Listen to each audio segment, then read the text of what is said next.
Hello' student, লৈ আহিছোঁ আজি অনুষ্ঠিত হৈ যোৱা HS ফাৰ্ষ্ট ইয়াৰৰ হিষ্ট্ৰী কুৱেশ্যন কাকতখন লৈ।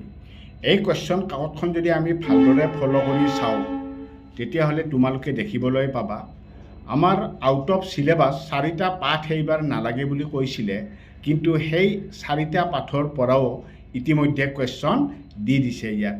তো আউট অফ চিলেবাছ যিটো আছিলে তাৰ পৰাও কুৱেশ্যন হৈছে, অৰ্থাৎ সম্পূৰ্ণ বুকৰ পৰাই এইবাৰ আমাৰ কুৱেশ্যনখন আহি গ'ল। কিন্তু আৰম্ভণিতে ষ্টুডেণ্টক জনোৱা হৈছিল যে 4টা পাঠ আমাৰ নালাগে, আউট অফ চিলেবাছখিনি আমাৰ নালাগে। তো যা হওক, কোনে কি লিখিছে এবাৰ মিলাই চাবা। প্ৰথম কুৱেশ্যনটো আছিল দ্য অৰিজিন অফ স্পাইচিছ নামৰ গ্ৰন্থখনৰ লিখক কোন? শুদ্ধ উত্তৰটো হৈছে অপশ্যন ডি, ডাৰউইন। এইটো কুৱেশ্যনো মই দিছিলোঁ তোমালোকক। নাম্বাৰ 2, 2 নম্বৰটো মেছ'পটেমিয়া অৱস্থিত। শুদ্ধ উত্তৰটো হৈছে অপশ্যন এ, টাইগ্ৰিছ ইউফ্ৰেটিছ নদীৰ মাজত। নেক্সট যদি আমি 3 নম্বৰ কুৱেশ্যনটো চাব যাওঁ, ৰোমান সাম্ৰাজ্যত কোনবোৰ ভাষা ব্যৱহাৰ কৰা হৈছিল? শুদ্ধ উত্তৰ হৈছে অপশ্যন চি, লেটিন আৰু গ্ৰীক। ঠিক আছে। তাৰপিছত যদি আমি চাব যাওঁ কুৱেশ্যন নাম্বাৰ 4ত চোৱা, হজৰত মহম্মদ কোন আছিল? এইটো সহজ কুৱেশ্যন কাৰণে তোমালোকে পাৰিছা। এইটো অপশ্যন বি, ইছলাম ধৰ্মৰ প্ৰৱৰ্তক আছিল অপশ্যন বি, কিন্তু এইটোও কিন্তু আউট অফ চিলেবাছৰ কুৱেশ্যন আছিলে। ঠিক আছে। তাৰে পিছত যদি আমি কুৱেশ্যন নাম্বাৰ 5টো চাব যাওঁ, কোন চনত কোনটো ইংৰাজী বছৰৰ পৰা হিজৰী বছৰ আৰম্ভ হয়? শুদ্ধ উত্তৰ এইটো আউট অফ চিলেবাছ আছিলে, কিন্তু মই এইটো তোমালোকক দিছিলোঁ 622 CE। অপশ্যন বিটো কাৰেক্ট। নাম্বাৰ 6টো চোৱা, কোন চনত জেংগিছ খানৰ মৃত্যু হৈছিল? অপশ্যন ডি, 1227, 1227 চনত। ঠিক আছে। নেক্সট কুৱেশ্যনলৈ আহা। কুৱেশ্যন নাম্বাৰ 7, ফিডুৱেল ছ'চাইটি নামৰ গ্ৰন্থখনৰ লিখক কোন? Mark block. শুদ্ধ উত্তৰ অপশ্যন এ। তাৰে পিছত কুৱেশ্যন নাম্বাৰ 8টো তোমালোকে চোৱা, আমেৰিকা আৱিষ্কাৰ কৰা নাবিকজনৰ নাম? শুদ্ধ উত্তৰ অপশ্যন বি। শুদ্ধ উত্তৰ হৈছে অপশ্যন বি, কলম্বাছ। ঠিক আছে। নাম্বাৰ 9, টলেমি কোন আছিল? টলেমি একচুৱেলি জগ্ৰাফীবিদ আছিলে, ভূগোলবিদ আছিলে। তো গতিকে ইয়াত গণিতজ্ঞ দিছে, জ্যোতিৰ্বিজ্ঞানী দিছে, জ্যোতিষী দিছে। তো গতিকে ইয়াৰে কোনো এটাও নহয়, অপশ্যন ডিটো কাৰেক্ট হ'ব, ওপৰৰ সকলোবোৰ। টলেমি কোন আছিল? তেখেত গণিতজ্ঞ আছিল, জ্যোতিৰ্বিজ্ঞানীও আছিল, জ্যোতিষীও আছিল, যি গতিকে এই গোটেইকেইটাও আছিল, জিঅ'গ্ৰাফীবিদো আছিল। তো ইয়াৰ শুদ্ধ উত্তৰটো অপশ্যন ডি হ'ব, ওপৰৰ সকলোবোৰ। কুৱেশ্যন নাম্বাৰ 10টো চোৱা, শুদ্ধ উত্তৰ হৈছে অপশ্যন ডি, ইংলেণ্ড। নেক্সট কুৱেশ্যনটো চোৱা, কুৱেশ্যন নাম্বাৰ 11, আধুনিক চীনৰ স্থাপিত হিচাপে জনা যায়? শুদ্ধ উত্তৰ ইয়াৰে অপশ্যন ডিটো হ'ব, ওপৰৰ এজনেও নহয়। নাম্বাৰ 12টোৰ শুদ্ধ উত্তৰ, সম শব্দটোৰ অৰ্থ? শুদ্ধ উত্তৰ অপশ্যন চি হ'ব, মানুহ। কুৱেশ্যন নাম্বাৰ 13, শুদ্ধ উত্তৰ অপশ্যন চি, ভূমধ্য সাগৰ।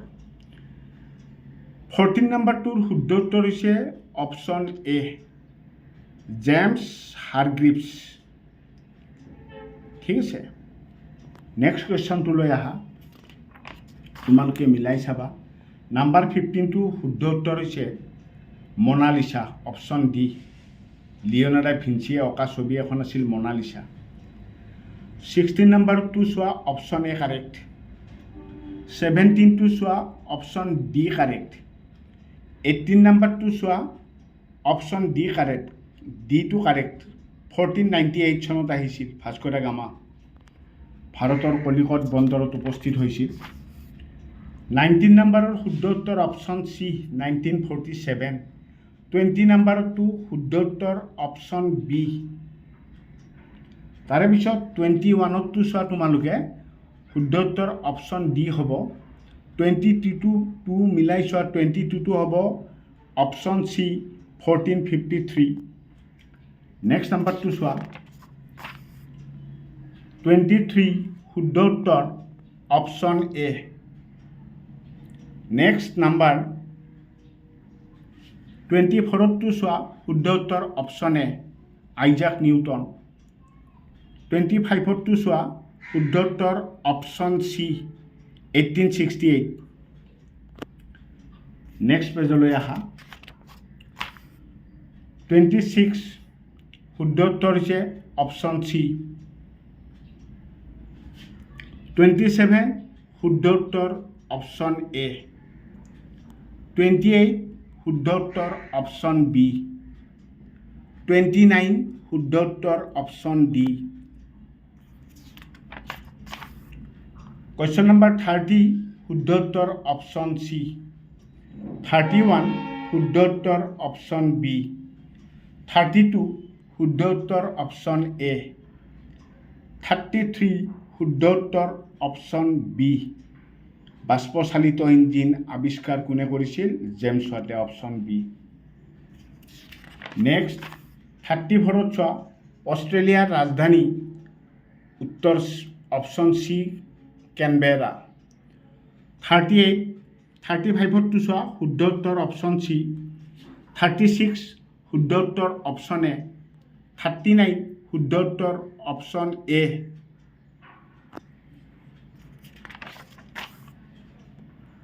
38 শুদ্ধ উত্তৰ অপশ্যন এ 39 শুদ্ধ উত্তৰ অপশ্যন চি 40 শুদ্ধ উত্তৰ অপশ্যন ডি 41 দ্বিতীয় বিশ্বযুদ্ধ আৰম্ভ হৈছিল শুদ্ধ উত্তৰ অপশ্যন বি 1939 নেক্সট 42 শুদ্ধ উত্তৰ অপশ্যন এ 43 শুদ্ধ উত্তৰ অপশ্যন এ বিমান আৱিষ্কাৰ কৰিছিল ৰাইট ব্ৰাদাৰ্ছে অপশ্যন এ 44 শুদ্ধ উত্তৰ অপশ্যন বি 45 শুদ্ধ উত্তৰ অপশ্যন এ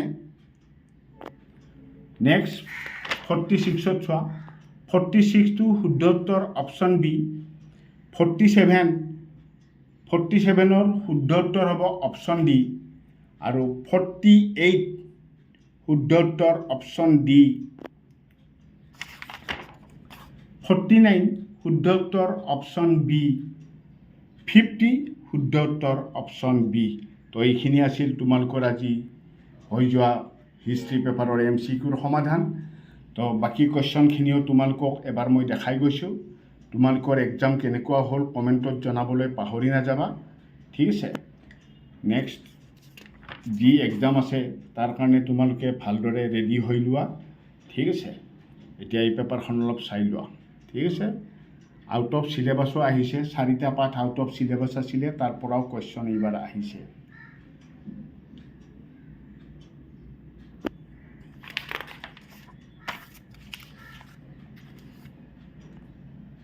তো এইখনেই আছিল আজিৰ হিষ্ট্ৰী পেপাৰ HS ফাৰ্ষ্ট ইয়াৰৰ তো মৰমৰ ছাত্ৰ ছাত্ৰীসকল আজিলৈ ইমানতে সামৰণি মাৰিলোঁ ধন্যবাদ